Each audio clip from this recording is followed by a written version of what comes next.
Sorry, thanks. Welcome, everybody, and thank you for allowing me to co-host from the Edmonton Steering Committee.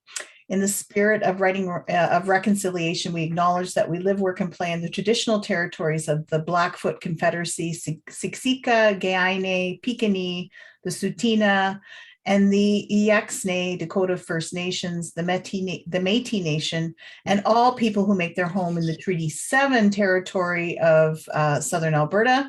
And for those of us in the Edmonton area, we acknowledge that the traditional lands of the Treaty 6 territory of the Cree, Dene, Blackfoot, Saulteaux, Dakota Sioux, as well as the Métis. These sacred gathering places provide us with an opportunity to engage in and demonstrate leadership of reconciliation. Thank you for the enthusiasm and commitment to joining Rainforest in doing so.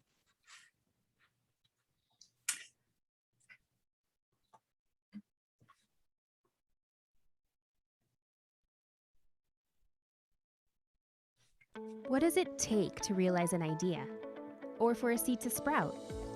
At Rainforest Alberta, we know the answer is rooted in trust. Traditionally, Albertans have cultivated their ideas in established systems. Inputs that don't fit these systems are weeded out. Opportunities for growth are missed. But now, Albertans want a dynamic landscape that can evolve organically, like a rainforest. At Rainforest Alberta, we believe a culture of trust is the fertile soil where ideas grow. Our budding innovation ecosystem is a network of relationships pulling each other up as they push forward in their own field. Trust breaks down barriers. An open, inclusive network increases collaborative innovation. Successful breakthroughs inspire new ideas. A cycle begins. Rainforest Alberta is a movement to amplify trust by cultivating honesty, inclusion, and accountability. How? Our social contract holds us accountable to demonstrate trust across the province. We meet to have honest conversations around collaboration. This leads to more inclusive spaces for everyone to fearlessly build new ideas together. By raising the standard of trust, Alberta's ideas, talent, and resources can be evergreen. Visit rainforestab.ca to sign the social contract and start growing together. So we use these 6 pillars to guide our conversations. Culture is really important, that culture of trust and psychological safety and sharing and encouraging each other to express ideas, thoughts, and opinions. Developing leadership, sharing resources, involving, being engaged in activities, developing policy and infrastructure, and then just role modeling that social contract in our interactions here in the forest. We just would like you to introduce yourself in the chat. We use the chat a lot here. You can message each other privately if you'd like, or by all means include everybody. It's always better for presenters when the cameras are on. We can ask questions within the chat as well. And, you know, there's usually a time for some plenary sharing as well. We just want to utilize that Slack space as well and lunch notes. And yeah, the recordings are always posted on YouTube and you can always catch them there as well. I guess that's it. Thanks. Thanks, Ruth. Enjoy the show. Enjoy the show. Thanks, Ruth Ann. So Ruth Ann is with the Edmonton Rainforest Steering Committee. Can't see if there's any other folks from Edmonton, but give a virtual wave if you're here. I'm Bridget Legault, Community Manager down in Calgary, and Amber Rowden is here, the community storyteller with Rainforest in Calgary. So welcome again, everybody. We're going to be having a bit of a different hour than we've been used to in the last several months. Since May, we've been featuring entrepreneurs either virtually touring their spaces, or I'll remove the spotlight on Ruth Ann. You probably all have her pinned on your screen. There you go. There's everybody. So we've been featuring founder stories, which has been a lot of fun.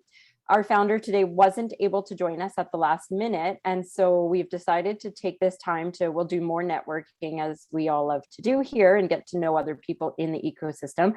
But we're just going to take this opportunity to fill the community in on some work that Amber and I in particular have been doing in the background of the rainforest. So Amber and I do a lot of things in the background that I guess a lot of people probably don't know we do. And for those of you who are new to the community, we have something in the rainforest called the scorecard assessment, and that measures those pillars that Ruth Ann referenced there near the end of her introduction, that make up the ecosystem. And so these pillars come from the book. For those who are not familiar, The Rainforest Building the Next Silicon Valley, which is what the Rainforest Alberta movement was founded upon, were the principles in this book.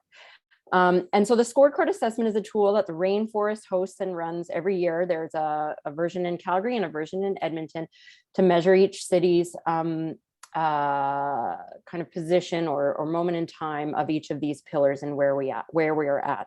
You can go to our website under the scorecard tab to see more details of kind of the history of the scorecard assessment and how we've scored. It's a weighted scoring out of 1,000, and each of the pillars which showed their scoring, and I'll share that with you here in a moment too, talk about, it shows the weighting that each pillar has.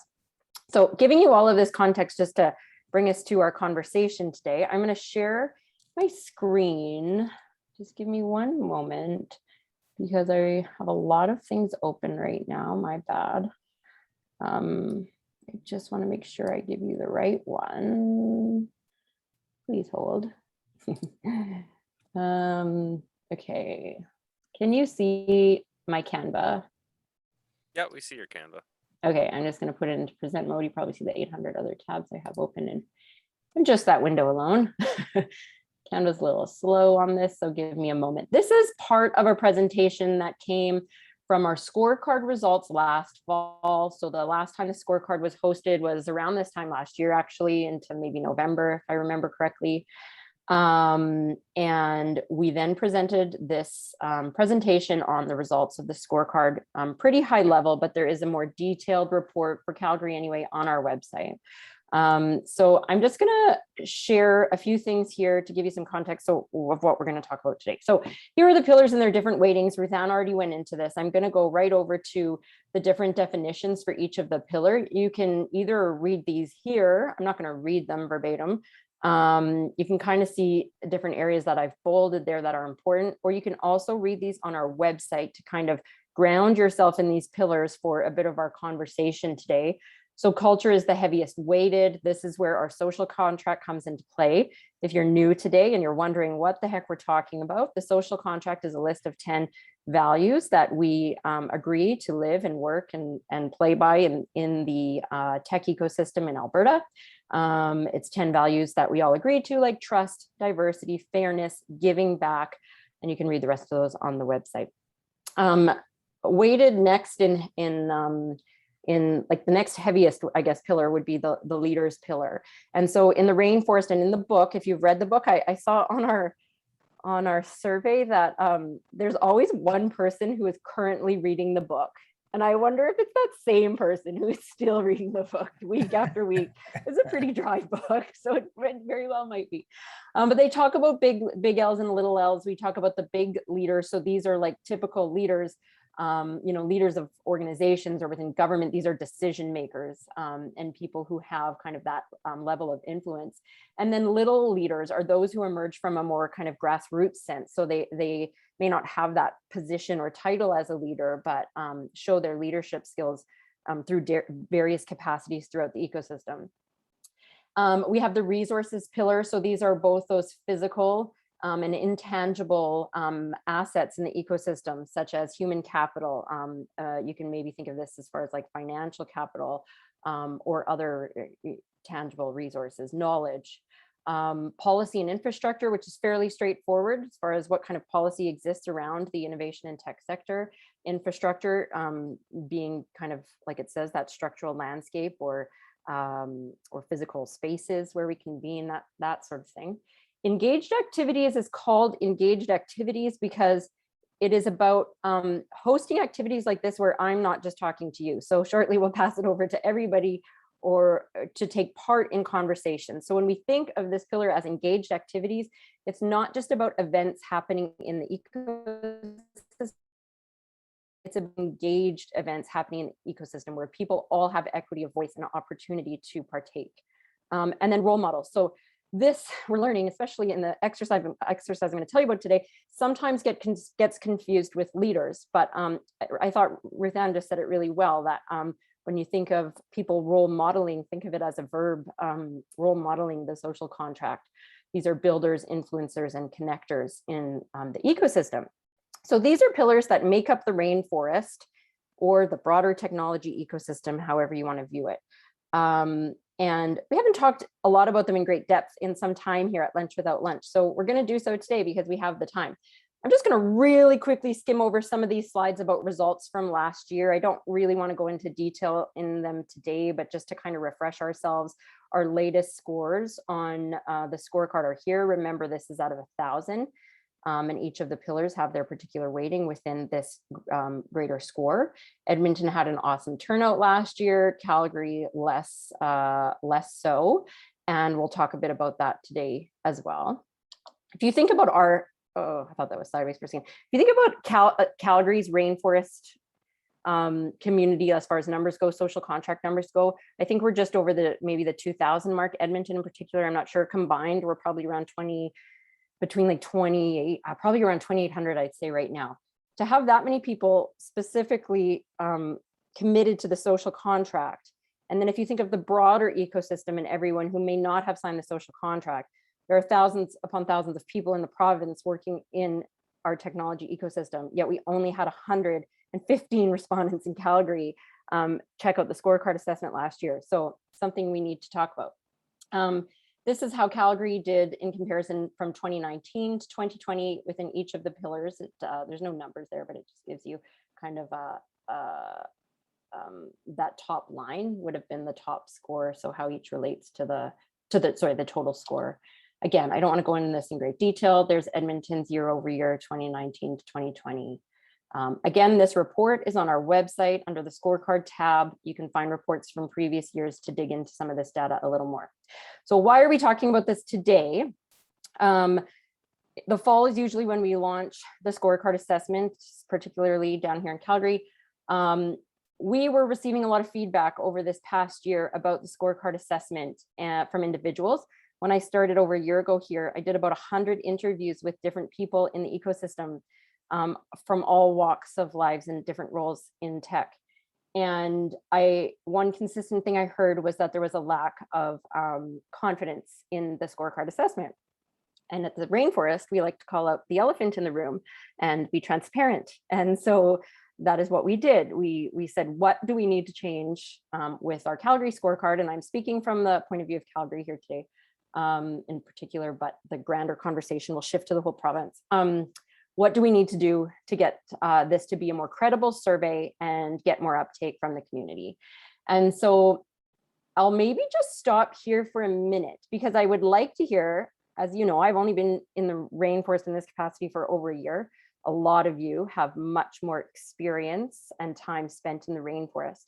So for those, I'm just going to stop sharing because it'll be easier to see everybody.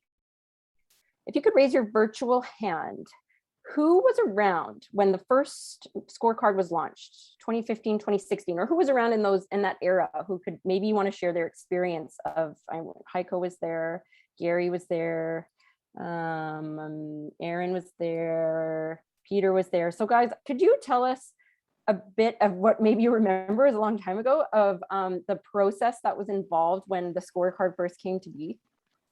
I think the big difference is it was a whole day session, actually day and a half, and every one of the questions and the context of the questions was explained at great length before. And so the entire crowd was 100 people roughly, had the same focus as to what the question was. Whereas when you do it with Zoom or online, I read English my way and you read English your way, and at the very least there's subtle differences. Also, I think just before you started, Bridget, they simplified the questionnaire. So the original ones were directly from the questionnaire from the book, which was a little overcomplicated, I think, at points. And I think just before you started, there was a bit of an exercise I know I was involved in to simplify and change the questions a little bit to be more relevant. So exactly. Anyone else want to share anything Yeah, else well, about their take? definitely the discussion and the nuance and the relevance. Each item was deeply debated, kind of what it meant. So there was a firmer understanding by the time they went, check, here's what I think it means. So Yeah, deeply debated for sure. Okay, somehow I've lost my. I think the slide. biggest difference though is whether you've been around for a long time or new.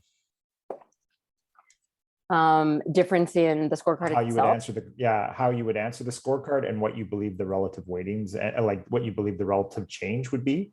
Like if you're new, then obviously going from 0 to something is a mass improvement, where if you've been around for a while and things have changed, they've changed better or worse for you, your answers will change, right? So yeah, 100%. Okay, that's great context for everybody here who probably most likely was not around back then, including myself. Some of that I've heard before. Some was great. It's particularly, Gary, that point about the context. I'm not going to necessarily share my screen again here. I'm just going to pull it up. was back in the day when you could actually put 200 people in a room and not be worried about stuff. Yeah, exactly. Right. And my understanding is that a lot of that work happened at the annual summit, correct?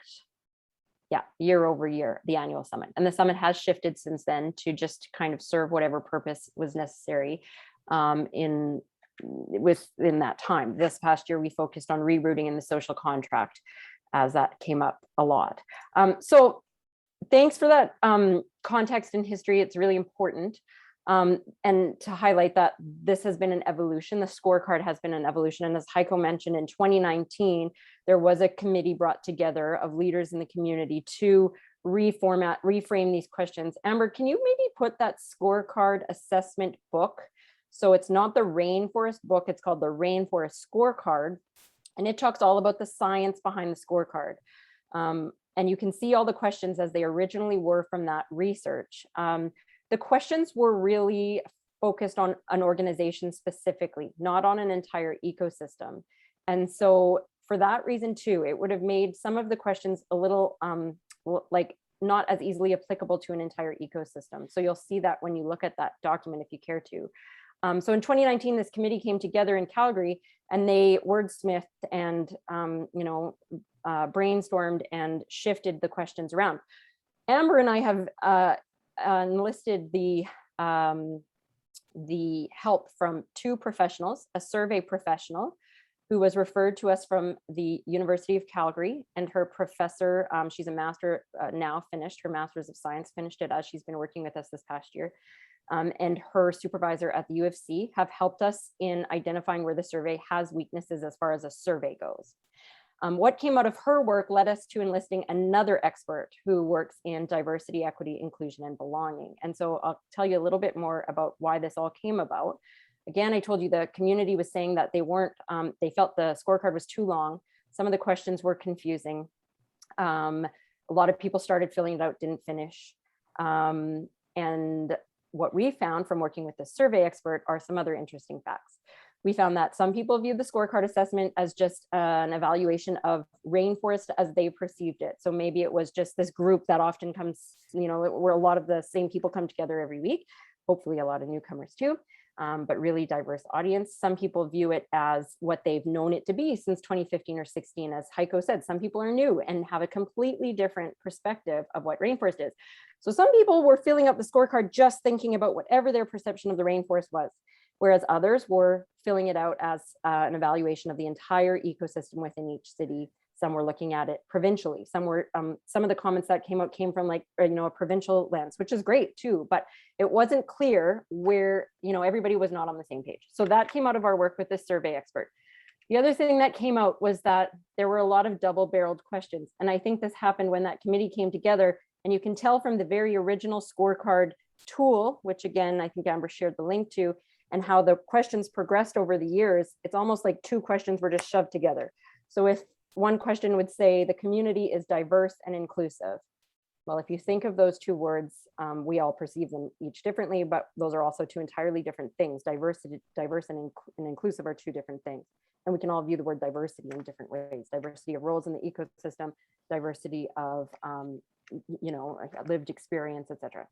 So There were a lot of double-barreled questions. The other like glaring thing that came out was that some of the questions, and so I'm not a data person, not at all, okay? So I've been schooled these past few months, but the survey expert also found that there were questions in one pillar that were actually loading onto another pillar. So as I was answering questions about leadership, I may have actually been thinking more about role models or vice versa. Of course, the pillars where this really happened the most was role models and leadership, because it is a bit tricky to decipher between the two, and engaged activities and resources. So these were all very enlightening things. The other things that came out were that there was this unidentified pillar that was the data was loading onto. When you looked at all of the questions that loaded onto this unidentified pillar, they were all about diversity. So that was really interesting. And as you know, in the rainforest, it's one of our values, and it's something that Courtney last year really brought to the forefront in the rainforest around what is diversity, equity, inclusion, and belonging, this new acronym I'm using, DIBE. And what does that mean for the rainforest, for our work, for our commitment to the social contract, and all of these things. And so at that point, we then enlisted an expert in diversity, equity, inclusion, and belonging.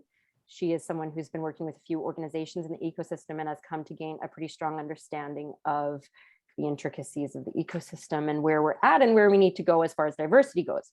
If you attended our summit in Calgary in the spring, diversity also popped up as the one social contract value we all need to work on the most. We asked that question at the summit. What do you need to work on as an individual as far as the social contract values? And what do you feel the ecosystem needs to improve on? And diversity just shot up ahead out of every other value. So where does that bring us today? We have received all of this analysis from these different experts, and it has been a lot to digest. And so Amber and I have spent days doing just that, and we're looking to shorten the survey so it's an easier thing for people to do and take part in and want to take part in. We want to improve its credibility as far as collecting data goes. We want to bring in more language around diversity, equity, inclusion, and belonging, because it's just important. We can't not. So we will be continuing to work with these experts to do that. But we because we had our Entrepreneur Council today, we thought, let's bring all this back to the community, because they have no idea what we've been doing for the most part, and get some feedback from you guys, as well as there's certain areas that we really need to find some clarity on. And I think hearing from everyone in the community will really help us do that. And so it doesn't have to end today. We're happy to set up a call and chat with whoever wants to about some of what comes up today. But we want to open up the conversation amongst this group. So what exactly are we going to talk about? We are going to be putting you each in a breakout room that has a pillar associated to it. So if you want to pull up the website with the pillars so you can refer to the definition as it is today. We'll also have the definition in the document that Amber's going to share in the chat. It's just a Google Doc. Full disclosure too, Amber and I just decided we were going to do all of this today when our Entrepreneur canceled, and this is very last minute, so bear with us as far as organization goes here. But we have a Google Doc that everybody can jump into. You're going to go into a pre-assigned room to talk about the pillar that room is labeled as. And you're going to talk about, I'll put the questions in the chat, or they're also in the Google document, but what does this pillar mean to you as far as your role in the ecosystem, whether you're an entrepreneur, a freelancer, maybe you're brand new to the ecosystem, maybe you're a career pivoter, maybe you're a developer, maybe you're a student, whoever you are, what does that pillar mean to you within your role or roles in the ecosystem? And we want you to also talk about any challenges or positive experiences you have seen within that pillar, or experienced within that pillar rather. And then if there's time for more conversation, you can talk about what you feel is important to measure within that pillar. So for instance, resources. Is there enough pre-seed funding in the Alberta ecosystem? Talk about it. Or are there enough accelerator programs? Guess what? There's 4 new accelerator programs to scale your venture, just launched in Alberta. All of these types of conversations. Leadership, you can talk about, difference between a role model and a leadership, and and try to capture this in the Google Doc. I know that's asking a lot for an hour where you usually just get to sit back and listen and ask questions, but we really hope you can have some good conversation and capture as much as possible. So when you get into your room, pick a scribe and pick somebody who is going to report back to the group. And that's what we are going to do after. Yes, Peter. Do we want to include the Edmonton kind of corridor, all of Alberta in this conversation? Or yeah, okay, thank you. I think it's important that we look like provincially for sure. So let's, Aaron's asked, putting out a call for help in YEG, and YEG, full disclosure here, and transparency as we do in the Rainforest. I was going to talk to all of you about this next week, but we decided to do this today. And of course, we'll be chatting with the steering committee in Edmonton as it relates to the Edmonton scorecard and what this work may or may not mean for them, and sharing all of that with each other, because it is important. It's been a bit of a clunky process, and it wasn't perfect, I'll admit that, but we're getting there, and I think that's most important. It really goes back to how each of the organizations were originally set up and funded. So they kind of came at it two different ways initially, and that's why it's a little bit disconnected. So thank you, Peter, for that. Does anyone from past Rainforest, past, present, future, want to add any other context that they feel is important to frame the conversations going into the breakout rooms?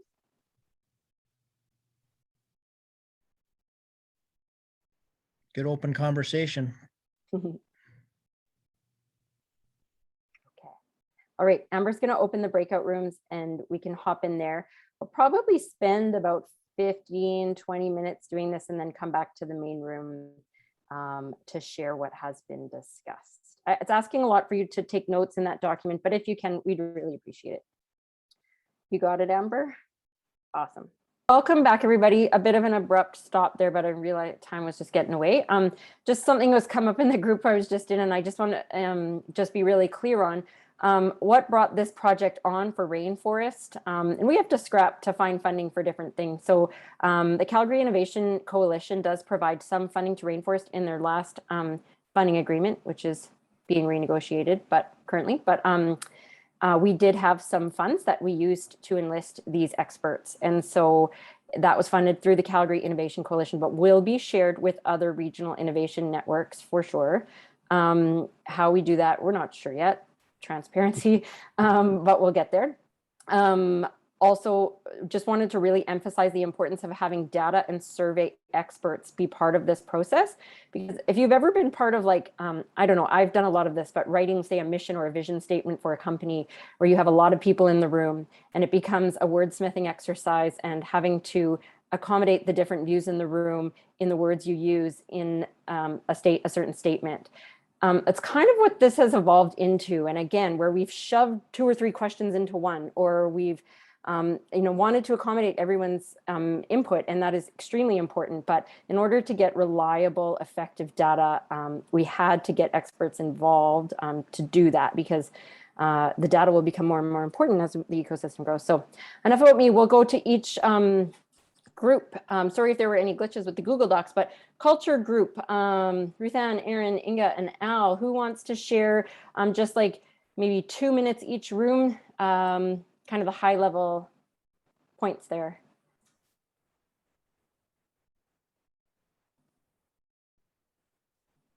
Ruth, you're on mute there, I think. Do you want to speak to that, Al, as our scribe, or do you want me to? Please go ahead.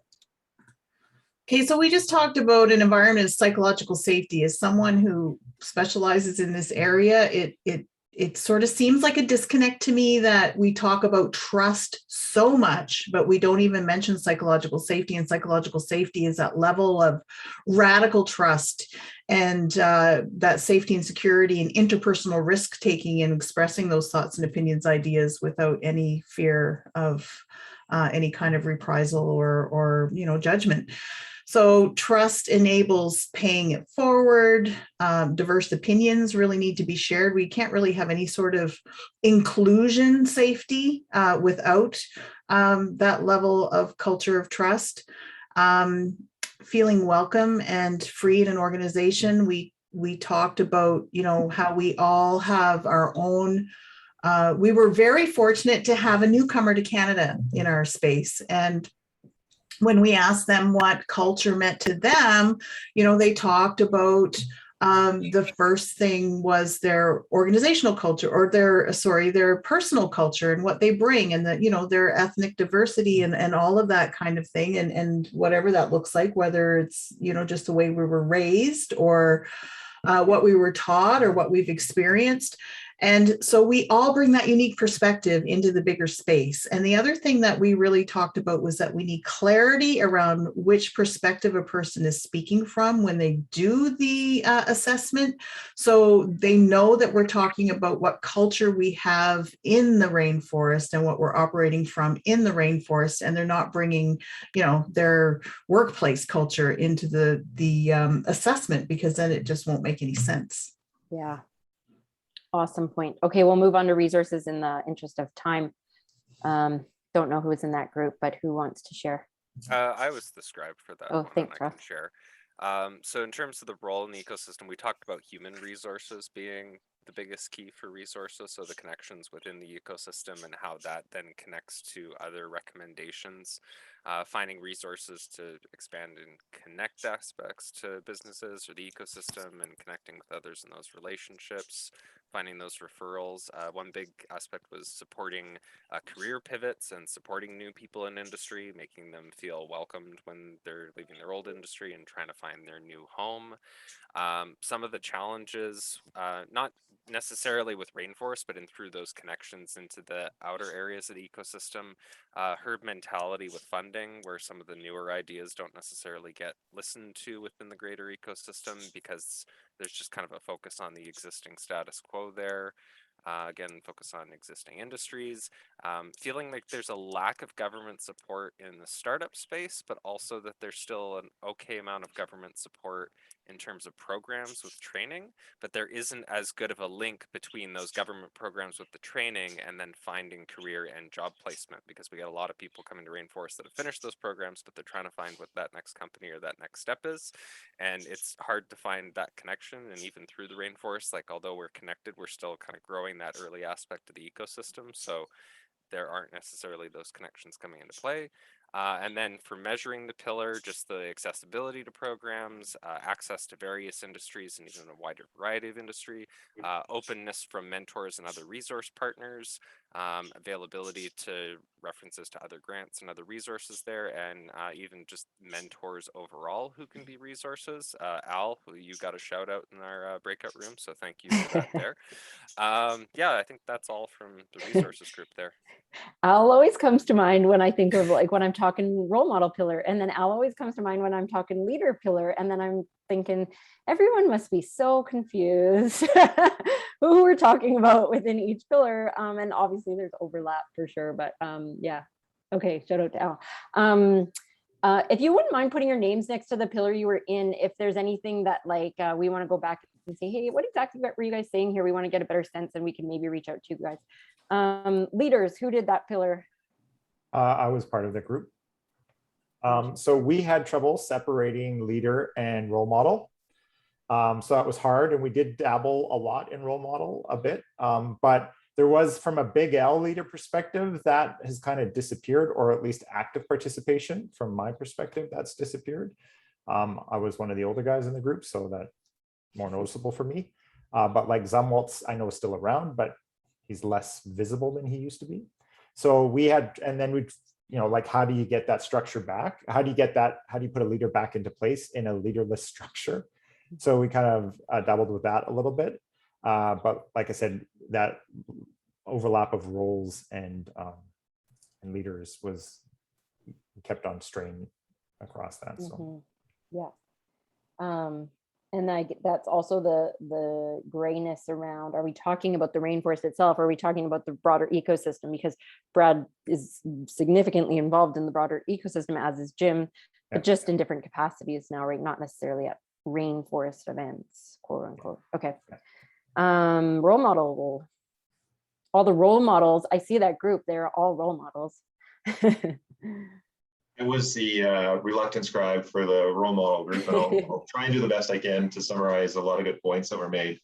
Starting from the back, and Peter made a great point, having looked at the book and the special sauce that they talked about Silicon Valley against other locations. And one of the points that was made in the role model is maybe LWOL, the life lunch without lunch, isn't providing the best format for providing role models to connect. So we had Wumi and Peter both saying, as new immigrants, it used to be in person where you really had that ability to connect with other individuals, right, and gain a lot of experience and it is difficult in a virtual world. And then we talked about, there's both the slowdown in Alberta and how the timing of that, and then the pandemic and the timing of that, and how there was sort of this timing with regards to virtual versus in person.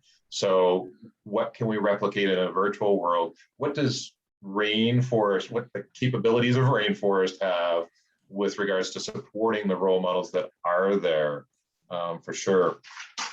And there's both a disagreement and an agreement with regards to it's easier and harder in a virtual world, for sure. Lack of visibility, lack of visibility of Rainforest, but lack of visibility of role models in, for say, tech in the media. And, where is that opportunity to actually become more visible, more promotion for that? There still seems to be that little bit of a hangover of oil and gas. Is that affecting or minimizing some of the great things that are happening? Great activity the last couple of months with regards to great companies, but great companies don't always show. Is that what we're saying when we say great role models? The companies are great roles, but is it the individuals or is it the companies? So where's sort of that blend where you can actually learn from individuals as learn from the experience of companies? And what else? There's one other thing. Yeah, better story. What is our story as Rainforest? Great for newcomers was the story. There's been some frustrations maybe later or more recently, I guess is a better way to put it. And is that a specific with regards to the pandemic and not able to connect as well? Or is that actually specific because we're all feeling frustrated? Or we're all not able to maybe do those connections as well. So there's a little bit of time and circumstance, and there's a little bit of like, what can we do better that we have the resources to do? Awesome. Okay, wonderful. Thank you, guys. Policy and infrastructure. If you have announcements, please throw them in the chat because we may run out of time. Policy and infrastructure.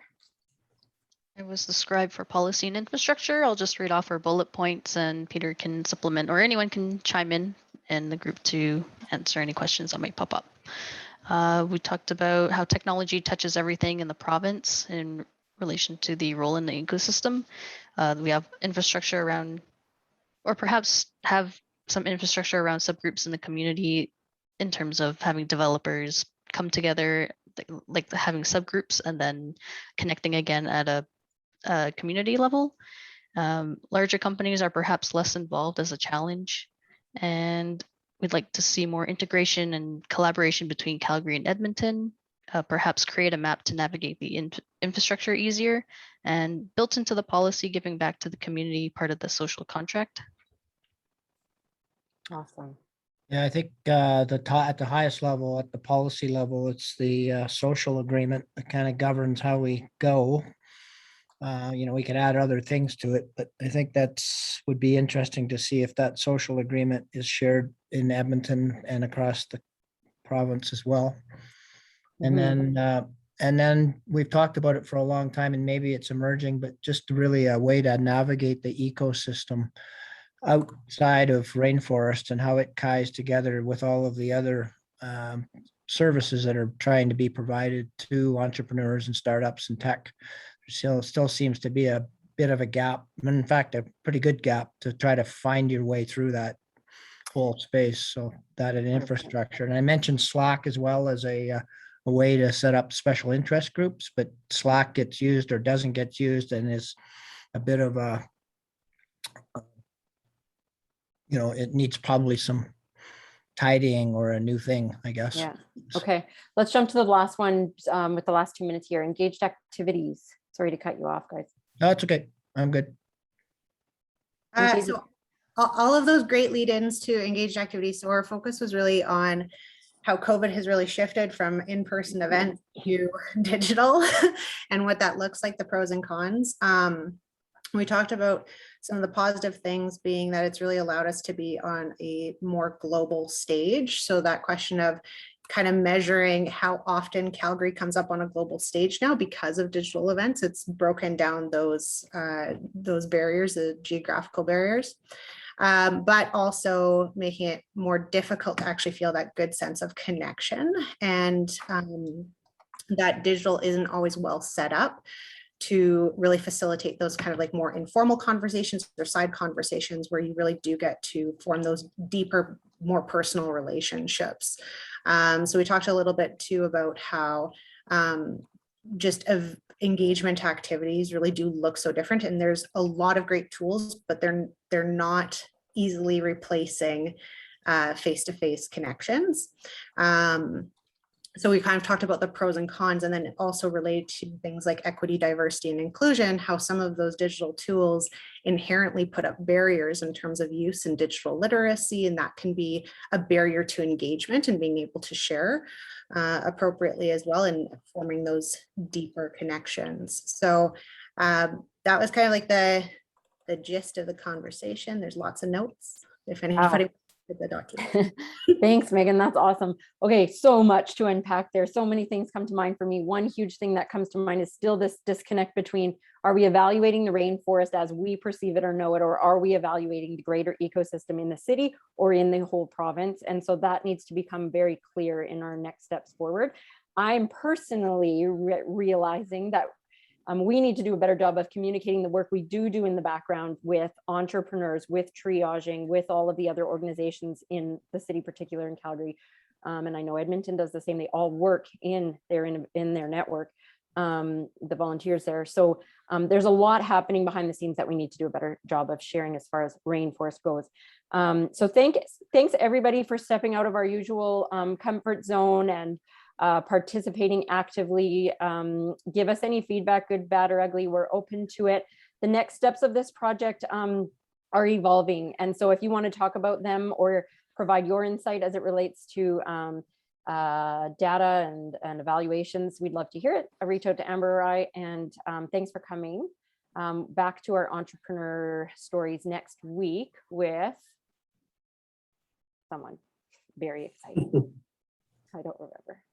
Okay, so you can feel free to stick around. We'll keep the room open.